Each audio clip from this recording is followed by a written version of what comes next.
and welcome to this week's Grow, where we gather to recharge, organize, and work here as members of MWEG. We're so glad that you're joining us this week, and we have a special guest with us today, Harry Boyte. He is going to have a discussion. We also have Lisa Tingy with us, who is our Engage Director, and she will for Principled Citizen. So we're going to talk today about hope in civics. It's part of our hope experiment that we've been doing this summer. So if you're not familiar with that, I will drop a link in the chat.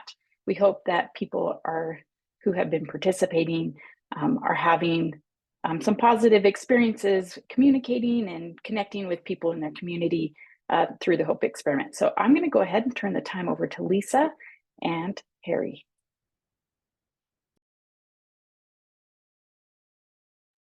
Okay, now I'm not finding where I've turned my camera back on. I'm sorry. Okay, here I am. Hi. So happy to be here. I wanted to introduce our guest here. As Rachel said, Harry Boyte is joining us to talk about hope in civics. And Harry has just really dedicated his life to this pursuit. He right now is the senior scholar in public work philosophy at Augsburg University and the author of 10 previous books. As a young man, he worked as a field secretary for the Southern Christian Leadership Conference, Martin Luther King's organization in the Civil Rights Movement. He is a founder of Public Achievement, a theory-based practice of citizen organizing to do public work for the common good that is used in schools, I believe, all over the world. Harry, we wanted to have you join us today because you have seen so many examples of hope in civic life. And as Rachel said, this summer, MWEG has been focused on our hope experiment, which is a program where we are inviting our members to first start by gauging how hopeful they feel right now on a few different levels. And then participating in, we have a list of activities that we believe will help to increase their hope for the future, hope for their communities, hope for democracy in general. And, some of these things may seem very simple, but as we'll discuss today, each of them works to help us become more of a participant in democracy. So each of these things that we are doing in the Hope Experiment is really preparing us to do that real work of democracy. And I say real work of democracy because, as you explained in your recent Time article that you wrote with Trygve Throntvedt, it's what is widely understood as democracy today has narrowed significantly in the last 40 years. So can you talk more about this shift of what we see democracy as and how it's affected us?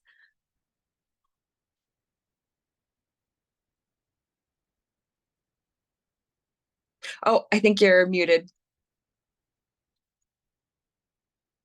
There you go.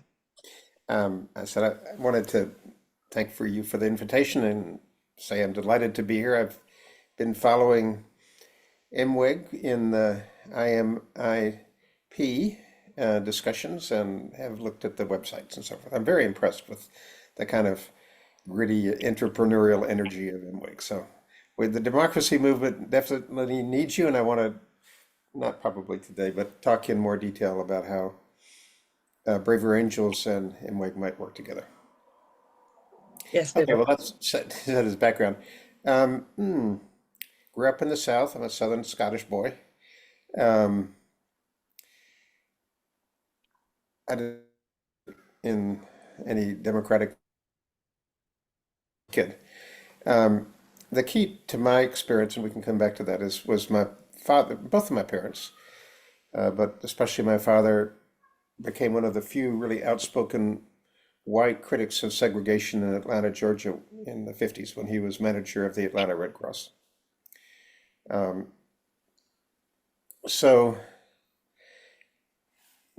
that led to desegregating the Red Cross, work on school desegregation. He was the first white person on the SCLC staff, and he was on the executive committee. So I grew up as a kid, teenager, looking at all of this, hearing stories. and then when I went on staff, taking King to the airport and stuff like that, playing ping pong. But it inspired me. Well, one of the things that really struck me with this enlarged, um, encompassing understanding of democracy as a way of life. Uh, Poets are probably best at this, but someone like Walt Whitman is just talking about democracy as a word whose history is unwritten, a great word. Um, and nobody I knew in the movement um, thought democracy was simply elections, although the right to vote was very important.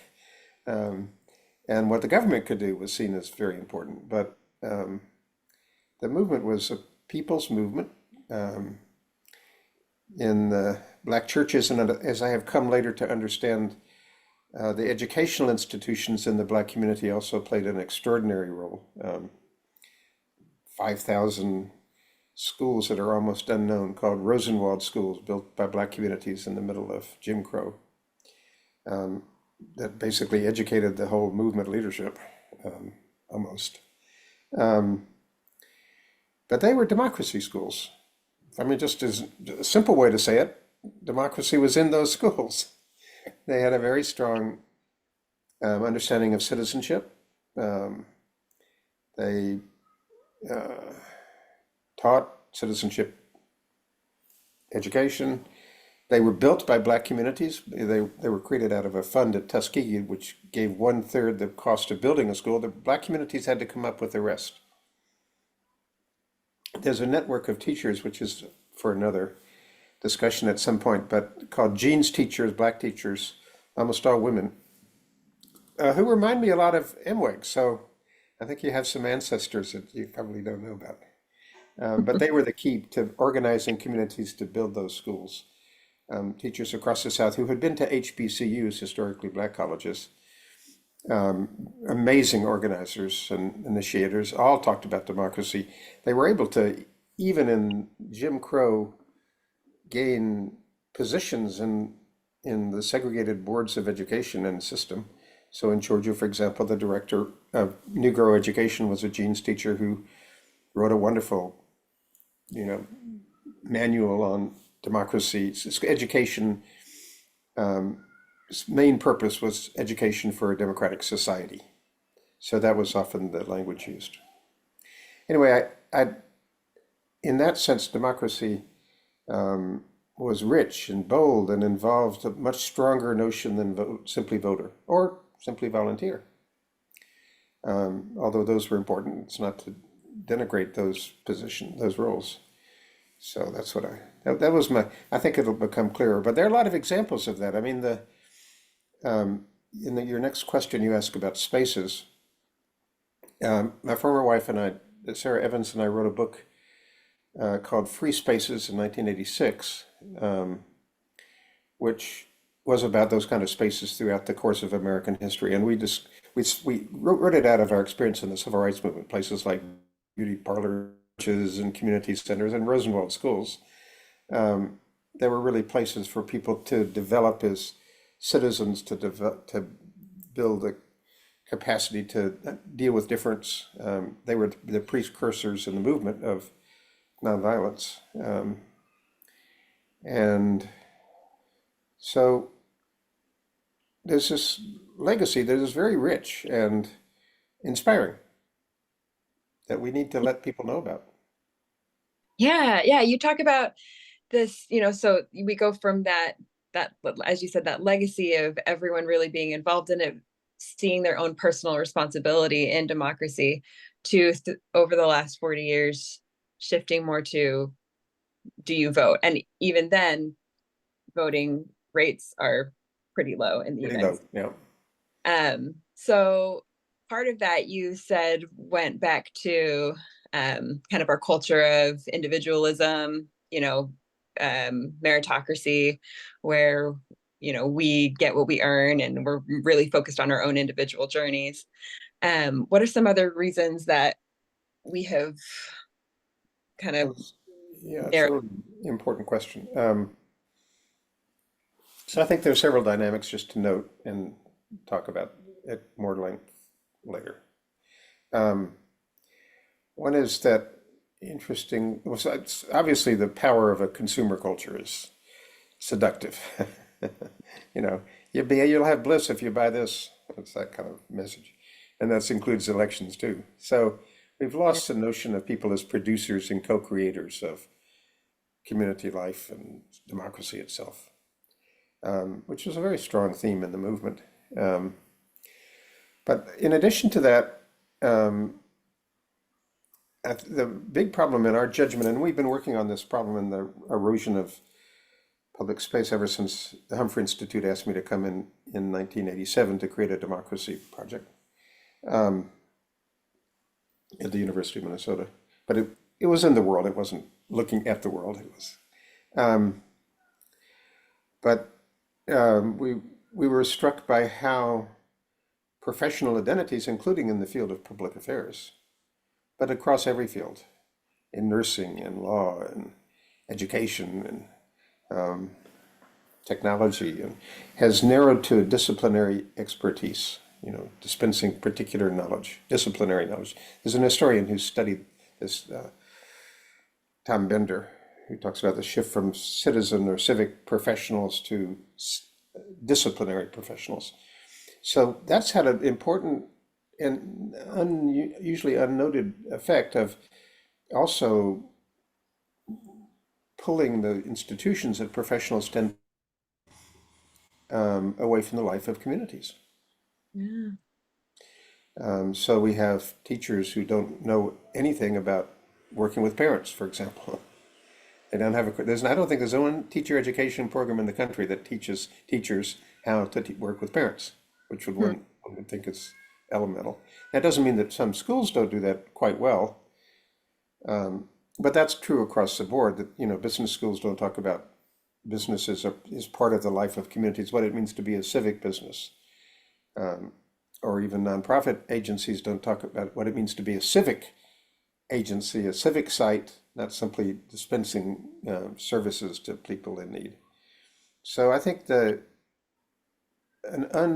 usually unremarked dimension of civic erosion has to do with the erosion of the civic quality of work and professions and institutions. And by the way, it's happened to religious institutions too. Yeah. Now there's some counter trends. I think that I'm doing a lot of work with black colleges in Texas, and I'm impressed with how the black experience continues to have a pretty strong sense of civic professional, but that's very unusual. Hmm. So there are other things. I think one of the best, in my judgment, I mean, there's a long literature about this from Weber on, the kind of substitution of technical rationality or an efficiency mindset to a sense of, holding intention ends and means.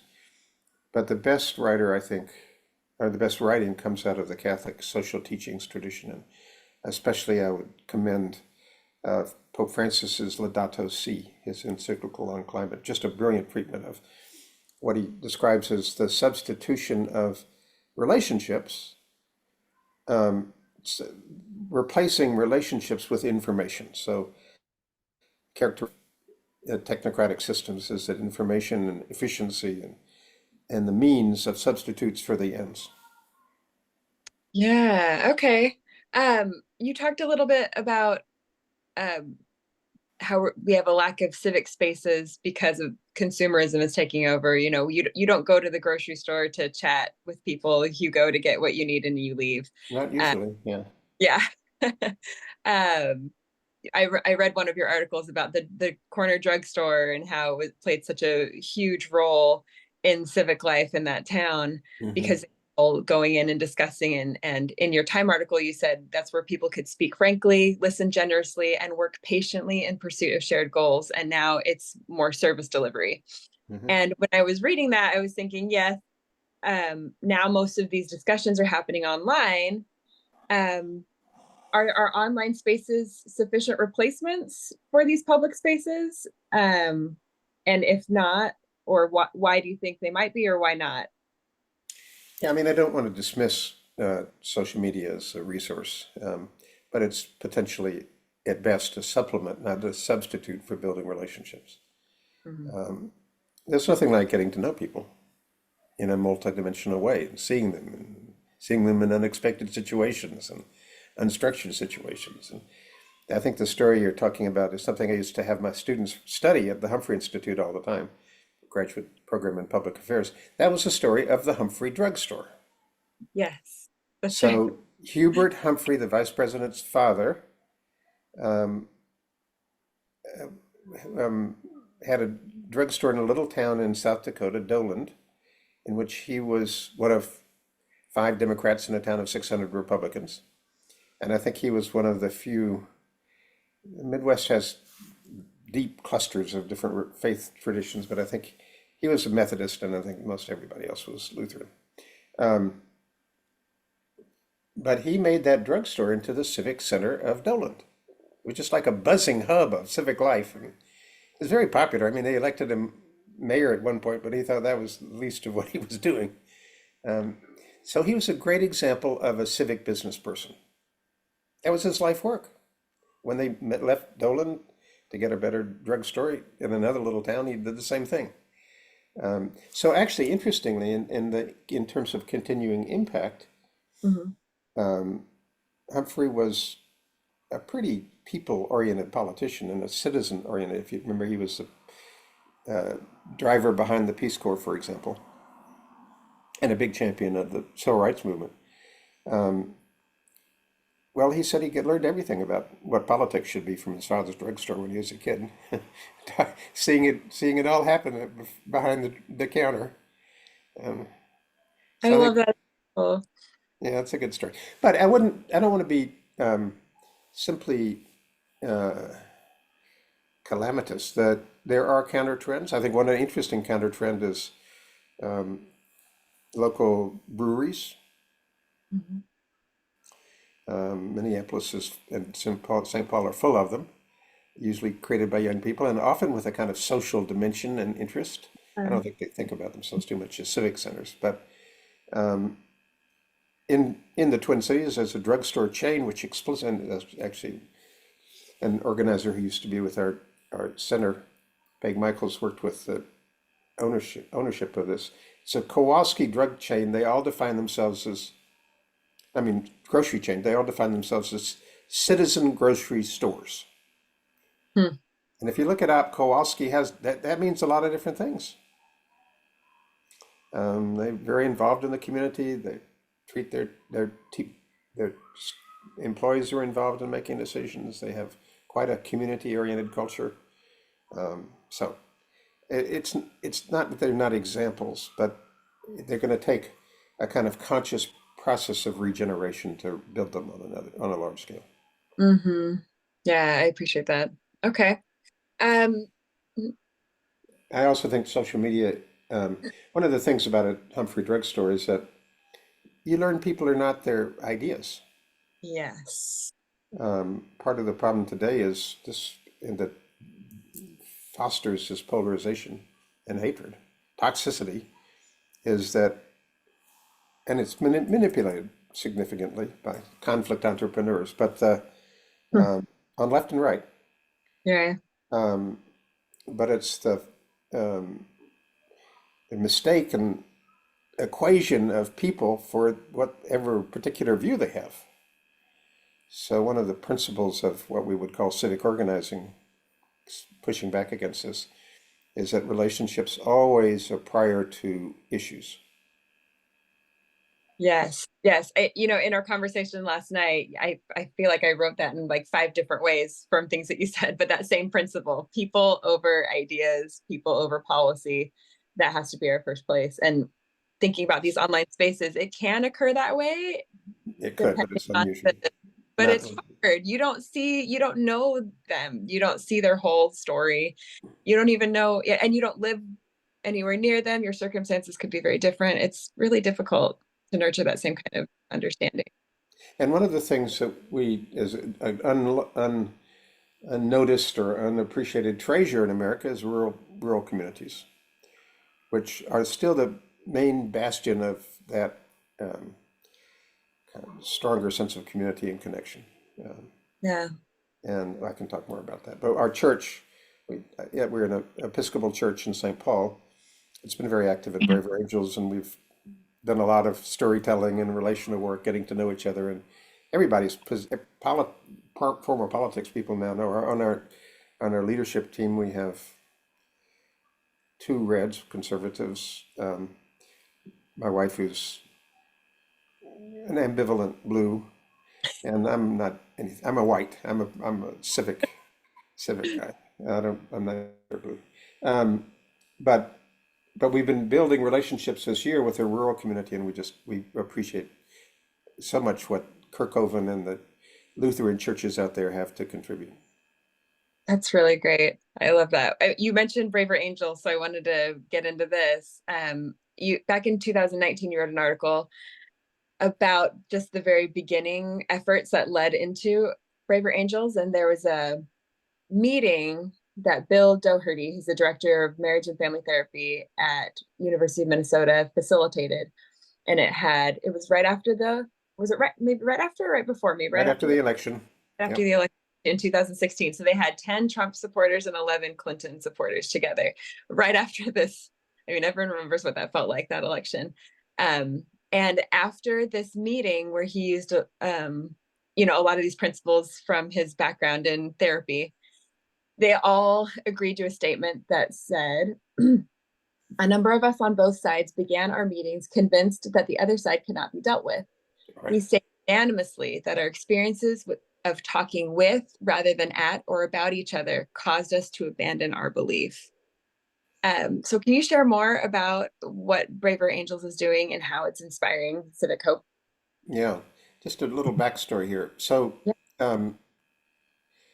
it was sponsored by a group called the Institute for American Values, and whose head was a guy named David Blankenhorn. And he had a staff person, and David is I think politically, explicitly on the Democratic side. He had a staff person in rural Ohio, David Lapp, who was very conservative, wonderful pluralist, open to everybody, but he's very conservative. So Blankenhorn asked Lapp if he could pull together equal numbers of reds and blues, and Lapp said, "Sure. What should we do with them?" I don't know what to do with them. Said put him in a room and say get along. I mean, that's not going to work. So they called up Bill Doherty, who Blankenhorn had worked with her on marriage issues, and actually gay marriage issues. Just a backstory of Bill a bit. We started working in our center with Bill in 1995, when he was a major leader. He's a major family therapist, major figure in family therapy. And he led the field in several revolutions, like from individual to family units to community systems, expanding the scope. And that was generative. He describes this in his last book. His last book is called Becoming a Citizen Therapist. Yeah. I think it's a great book. It's about all the sorts of projects he's done, not only Braver Angels.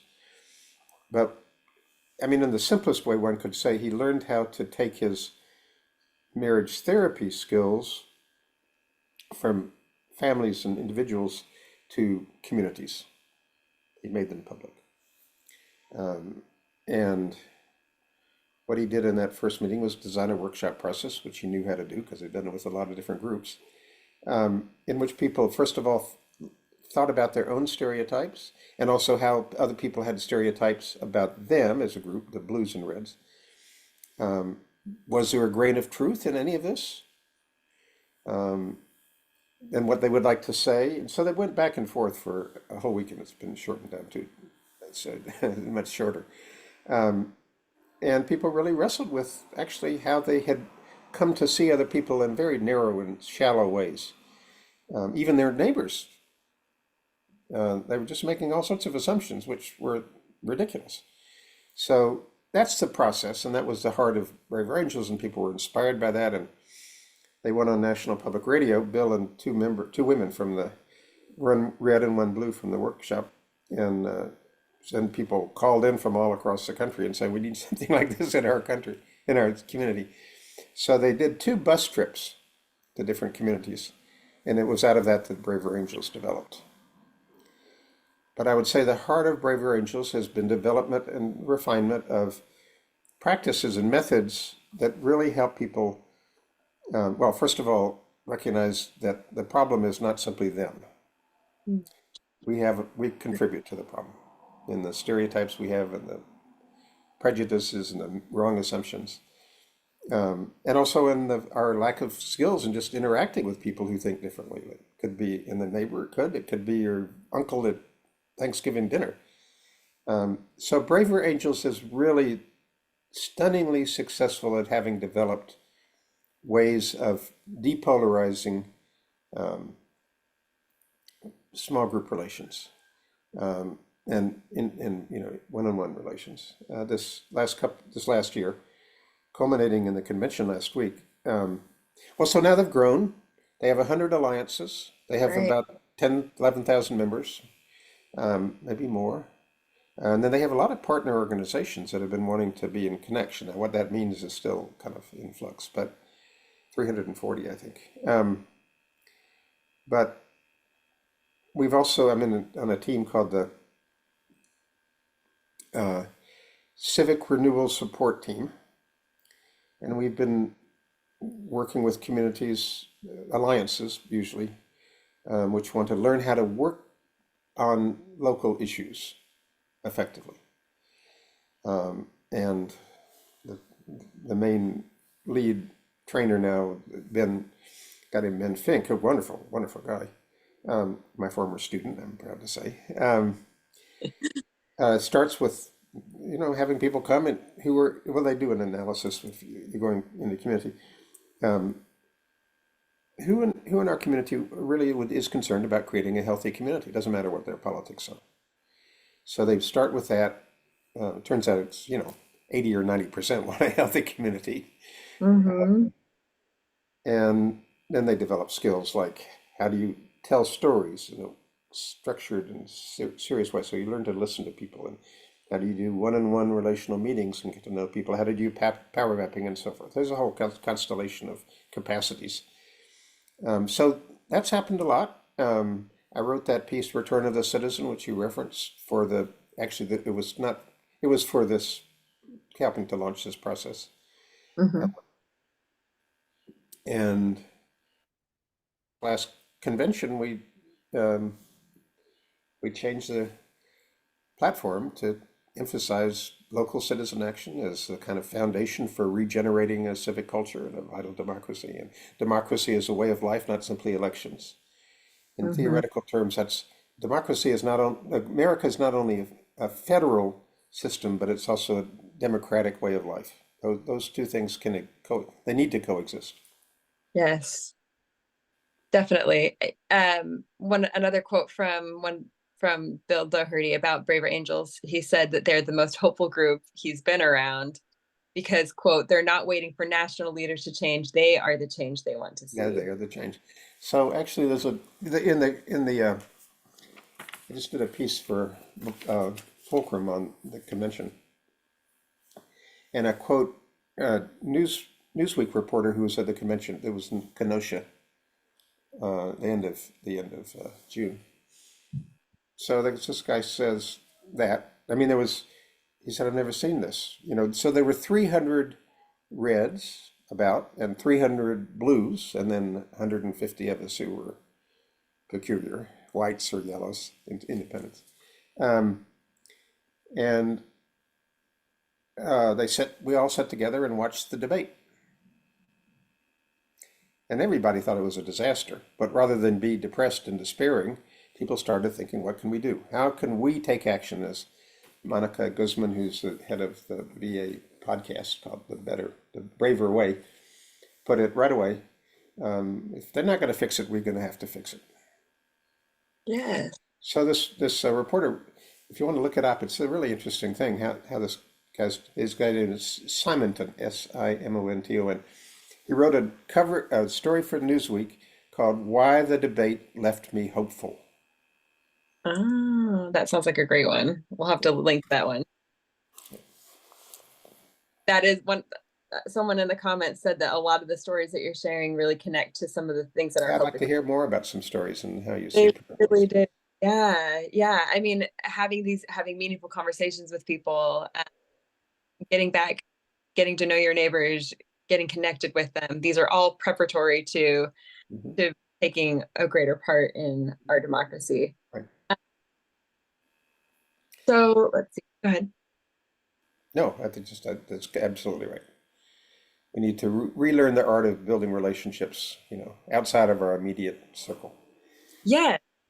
So another one of these themes that came up over and over again in our conversation yesterday is just that connection of hope and agency. And you really continue to emphasize agency and how that is a major player with hope. And so could you talk just a little bit more about that? Well, yeah, I mean, there are ways to talk about it theoretically, but the most vivid. So my last book that I wrote with a number of colleagues who've been involved in our youth initiative, Public Achievement. It's called Awakening Democracy Mhm. Through Public Work, and it has stories about the youth initiative, Public Achievement, and how it started and spread. And my wife, who was a longtime democracy educator in Africa, talks about how they adapted it to African communities and scenes. Wonderful stories. Then we talk about how it went into the public work approach went into higher education and professions. Tells Bill Doherty's story because he's a star example of a citizen professional. A professional has learned to think in bigger ways about their work. But it's also full of stories that show the link between agency and hope. So if Mhm. you just take, for example, an inner city school in Minneapolis, like Anderson Elementary School, lowest income school, mostly students of color, um, they without something different than normal education, they feel hopeless. Mhm. In fact, the public achievement really got its start, was incubated after a messy beginning, which was not very successful. What the story I tell, um, in a low-income, rather conservative Catholic school in St. Paul, in a very diverse neighborhood, and the principal, Dennis Donovan, had been involved in a faith organization which changed his life. I mean, he developed he said he developed hope that you could actually do things about all the problems he saw. And he was principal of the school, and he wanted students to have hope. He said the students don't have any hope. They don't. You ask them what they're going to do when they grow up. They say we're not going to grow up. We're going to be in a gang and get shot. So that was the place it really took root. There was very strong commitment from the school and the principal, which makes a lot of difference. Teachers learned to teach in a different way, to engage students much more directly about who they were. We started small. We didn't start, the first school we did, we started with all the students, and that was a disaster. Mhm. And one of the key things, of course, is that students, to be effective, to make change, they need to learn where they are.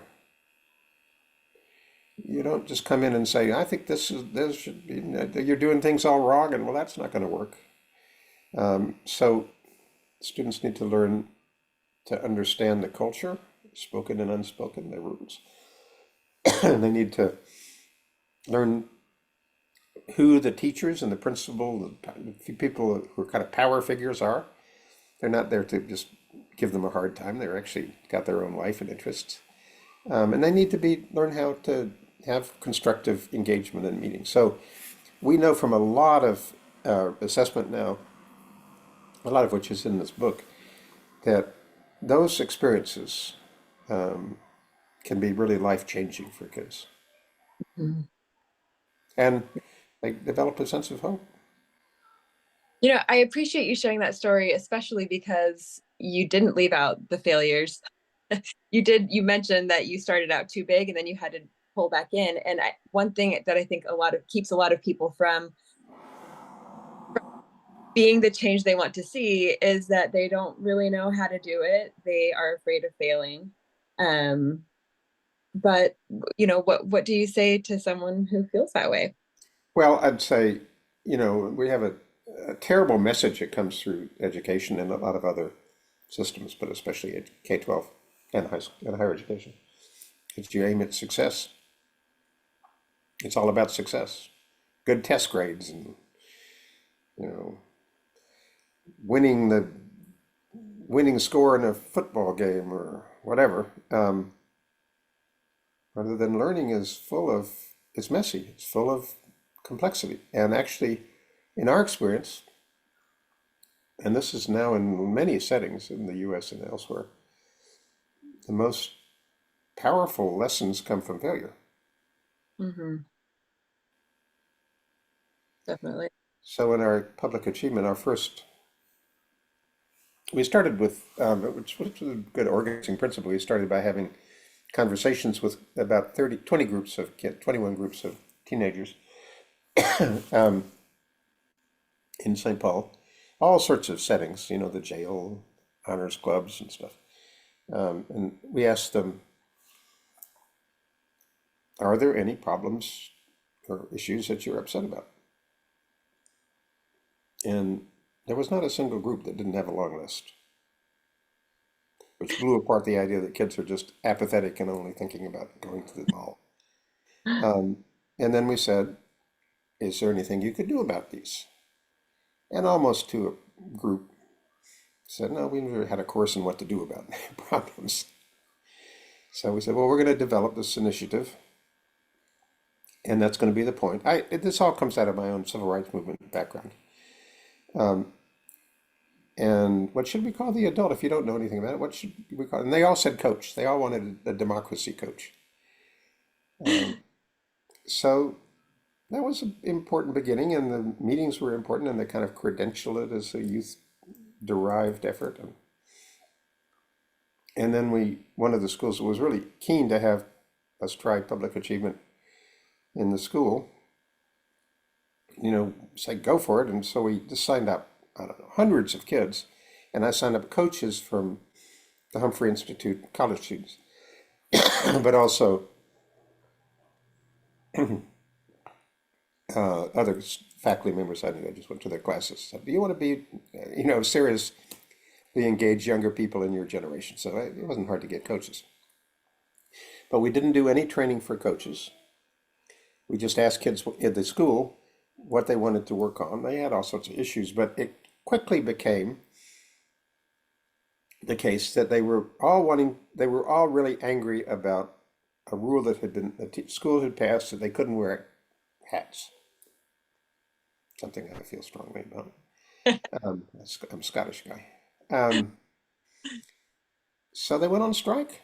All the various issues just disappeared, and they all went on strike. They walked out, started picketing the school, and the principal calls a press conference and says, well, they can picket or do anything. I'm not going to let hats in school because that's the way gangs advertise for members. I'm not going to let gangs advertise for members in my school. So the school collapsed, the strike collapsed. I went over and talked to the ringleaders of the strike. I said, what did you learn? And I said, well, we learned it's even more hopeless than we thought. You can't do anything. So that was a kind of key. Well, first of all, they weren't unusual. That what most people know in civic action is protest. Yeah. It's called mobilizing. You mobilize the troops and you go after the target. But what we stress in this kind of work is civic organizing, which comes out of the movement. There's a good book on the organizing tradition that was the invisible base of the movement, but also that, was responsible for building all these Rosenwald schools and stuff. And that takes time. It builds relationships and it develops skills, and relationships become before issues. So that's what we did with St. Bernard's, and it was an extraordinarily important pivot in our early days. So how did they end up, go from, what's the rest of the story? I don't know. I mean, the school didn't, we left the school, we left we didn't continue public achievement there. Yeah. But this principal, Dennis Donovan, had heard about it And actually, we had worked with the Archdiocese, Catholic Archdiocese, to have students design Martin Luther King Day celebrations and reflections in Catholic schools, which was pretty successful. And Dennis had been very involved in that. So he said, I'd like to try it in St. Bernard's. And so we realized several things. One is we needed to start small. Mm-hmm. We just had 3 teams. We needed to focus on developing capacities, just like in any athletics. Having democracy coaches also learn how to do it. They didn't know how to do it. We did have a faculty person, Jim Farr, a political theorist friend of mine at the U. He wasn't too interested in the kids at St. Bernard's, but he was very interested in his own students at the U. And he said, they don't learn anything about democracy. So I want them to be coaches. So actually for about 6 years, Jim Farr had all of his students be coaches at St. Bernard's. And we learned a lot. I mean, one of the really vivid stories, I would say probably the most vivid, was one of my students at Humphrey, Melissa Bass, was a feminist and activist, but she also really was concerned about young people learning how to make change. Mm-hmm. So she was a coach of a group of young girls who wanted to be, excuse me, wanted to work on sexual harassment. Some of the teachers thought that was not a good issue for a Catholic school, too controversial. So instead of saying, well, it's too bad, we worked with the team, and Melissa worked with the team especially, to think about how this might be reframed in ways that would find resonance. So they did a lot of what are called one-on-one interviews with boys and girls and teachers, and they found that if they define the issue as a question of respect, they got buy-in. So it's reframing it. They did an amazing project that year that transformed the girl who was kind of the ringleader. She was failing. Her mother was on drugs, but it just changed her life, and she's now, health professional and doing very well in her 30s. That was a long time ago. But we could see the trend. I had always wondered if you could have something like I had seen in the movement, the transformation of purpose and sense of self that I saw all the time in the movement, which was quite inspiring for me as a kid, Mm-hmm. in non-movement times, and it turned out you could. So that became kind of the driving goal of gold star of public achievement. I love that. Dorothy Cotton, who is the director of the CLC's That's where I got a lot of this stuff. Yep. Yes, you shared a quote in your Return of the Citizen article where she said, talking about that education program, we intended to establish and deepen the concept and awareness of ourselves as citizens.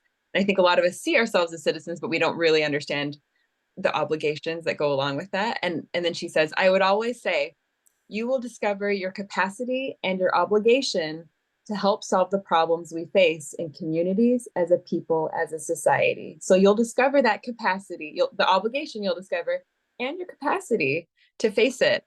If things are going to change, you will have to change them, she said.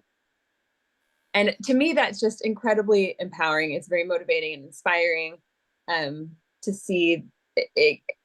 Going back again to the role of agency and hope, I don't have to wait for someone else to do To this. fix things, yeah. Yes, because really, if that's the case, we are hopeless. You can't change someone else. But if we see our own obligation, it can be very hopeful. It can also feel overwhelming, I think. What would you say to people who do feel overwhelmed by sudden obligation? They have all these other obligations already to their family, to their job, to their how can they face that? Well, some of the things I mentioned about public achievement are relevant. You start small. Yeah. You don't try to change the whole community at once. You find something, the organizing principle, you find something that's doable. And you also recognize that mistakes and failures are as important as successes. Mm-hmm. You work with a team. Yeah. You, you learn how to reflect constantly on what you're doing and what you're learning. So it's a learning process. Um, you have role models. You have stories. You find stories of this kind of civic agency in any community has them, Mm. and they're invisible. People don't even know how to talk about them or where you can find them. So the recovery of a sense of the greatness of the American citizen-led efforts to build communities. I mean, I think people know more about it in, say, stories of the settlers who did barn raising and quilting bees and created, churches and like community centers and stuff. Or in New England, which was built around self-organizing work. And people don't necessarily know the stories, which are sometimes more inspiring, of people who were seen at the margins or simply victims, like black communities in the Deep South. Mm-hmm. But those are extraordinary, and one of the tasks we face is for people to recover those stories everywhere. Yes. Yes. And for those watching, that is another part of the Hope experiment. I know I keep harping this, but reading books, watching movies, we have a few suggested podcasts that show these examples of people who really did inspire hope in their civic work. Um, Septima Clark, this is another quote from your Return of the Citizen, and I would recommend all of you read that too. You'd have to download it online, but it's a really great article. Septima Clark, and the architect of the movement citizenship schools that you talked about, Which came and directly out of the Rosenwald schools, by the way. okay, yeah, okay, and see again, part of this, like, if they hadn't started the Rosenwald schools, then you start small and you branch out from there. Yeah. She said to broaden the scope of democracy. Oh, she said their purpose was to, quote, broaden the scope of democracy to include everyone and deepen the concept to include every relationship. And so I love that idea of deepening democracy to include every relationship, because we really just think of it as, I think most of us think of it as, if there's a relationship at all, it might be you to your elected representative. And many people don't even, have that as a relationship. What does that look like, practically speaking, to deepen democracy to include every relationship? Well, it's an ongoing work. There's no blueprint. It's a journey. Um, it's what Walt Whitman was saying in Democratic Vistas. It's democracy is a word whose history is unwritten because it is yet to be enacted. But what does it mean to be a democratic family? Well, it doesn't mean that you don't have rules. You have rules, but you have the members learn how to participate in setting them. You have norms you develop, but you do it in ways that bring out the best in people. I would say the heart of democracy is to look for and bring out the best. So this is also, in my view, theological and spiritual and nonviolent. So one of the great sources here is Howard Thurman, who is another relatively unknown figure, but was the most important figure in the history of nonviolence in America. Um, he um, he was dean of the religion department at Howard. His best book, his most useful book, is Jesus and the Disinherited. But nonviolence was, well, first of all, it also emerged in philosophical and theological terms from people like Thurman and his students. But in practice, all the practices of nonviolence that King writes about in his first book, Stride Toward Freedom, were developed by the Jeans teachers who organized communities to build these schools. So it's not like these are ideas that are thought by some great figure on Mount Olympus. They come out of real life. I mean, it's codified and put together, and those are important developments. But I think you read Howard Thurman's book, or you look at the stories of communities that have sought to be democratic or schools. And you say, what are the lessons for us? Again, it's a mistake to think about everything all at once. You Mm. start small and the journey begins with a single step. Yeah. And even in your story, your parents, you being able to watch them participate. I mean, look at the big difference that made. I feel like a Yeah, lot. I just had a dream the other night. I don't know. I don't know if my mother was speaking to me. She died in 2013, at the age of 97. But my father was flamboyant and bold, but my mother was very patient and determined, and she integrated the League of Women Voters and the libraries in Atlanta in the 50s. He's very, very, I think probably a lot like Emwig. Women, very focused and disciplined and determined and conscientious and also a brilliant writer, by the way. Mm. And they put that aside like a lot of 50s housewives, but she didn't stop. Um, so yeah, you learn from people. I have one thing. It goes to another point that I think you do need becoming a democracy coach or whatever. You need role models and mentors. Hmm. That's really important. And I would say, well, kids are somewhat mentored by their parents, but you also resist that. But I was benefited by a lot of mentors in the movement, including Dorothy Cotton, who was my boss in SCLC, but also the maids and janitors I worked with at Duke, who were really nonviolent, that they were organizing to improve the condition of non-academic employees, and had an enormous impact on the student culture, I must say, in the middle of segregation, or right after at the end of segregation at Duke. So the mentoring piece is important. Absolutely. Well, is that close to the end of our time here? Is there any other tidbits that you can share Well, with I our wonder audience? if there are people, we could have a couple of questions or responses or reactions or arguments. I like arguments. Um, You're well versed and how to handle this. So we did have a question about the title of the article that I was quoting from Return of the Citizen. If you Google Return of the Citizen by Harry Boyte, you will find a couple places where you can download that. Um, the Time article was called "America Must Face Its Civic Crisis," and that was, let's see, when was that published? a June. month ago or something. Mm-hmm. And that was a really great resource. There's also a link in the chat for the Newsweek article that you mentioned, Okay. why the presidential debate left me feeling hopeful. And then of course okay, great. She just shared the link to the Time article as well.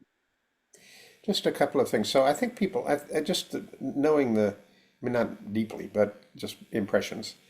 Emweg, I think you all would really get a lot out of Dorothy Cotton's book. Okay. There's another book by Septimer Clark on, well, it's not really about, it's about her. Um, so I'll Okay. give you these two books. Dorothy Cotton's book, which is very autobiographical, it's not so analytical, but it is full of insight, is If Your Back's Not Bent. And then the subtitle is The Role of the Citizenship Education Program in the Civil Rights Movement. And it's her own journey and story, but she was the director of the Citizenship Education Program of SCLC, and just has so inimitably her spirit and stories, and wonderful story. I mean, just it's amazing. The more analytical book, although it has some flaws, for example, it doesn't talk about the role of religion and nonviolence. I don't know how, but historians are, who they are, who they are. The author was a historian at North Carolina State, but it's still a good book. It's called Freedom's Teacher: The Life of Septimer Clark, and it's by Catherine Cheron, Cherron. Those two books would give a good sense of, I think, something of the kind of networks and infrastructure we need to rebuild for our time. Definitely. With a lot of lessons and of course a lot of differences too. But those were that history is what I built on with public achievement. I appreciate those recommendations. We'll make sure to link those as well. Oh, wait, one here. We did get another comment. I'm grateful for the reminder that we can start with a single step. Sometimes it's overwhelming seeing how much needs to or could be done. And then one last question, where do we go from here? The big question always. Well, it depends. There are a lot of places. It could be, you could have a reading group, for example, on Mhm. this, the hidden history of uh, self-organized people's action in America, which could include stories like the Rosenwald history, but it also could include the book that my former wife Sarah Evans and I did called Free Spaces. Mhm. It's just full of stories like this. I mean, and it's from the civil rights movement, but it's also from the women's movement. How did the women's movement of the 20th century develop? Well, it developed out of conservative women's organizations like the Women's Christian Temperance Union. And we have a lot on that story. That's a very, very powerful story. And, Frances Willard, who was ahead, had a great slogan that tapped people's energy, which just do everything. But I mean, what they did in the Chicago chapter was amazing. I mean, they did hospitals and, shelters and all sorts of things, worked on settlements. But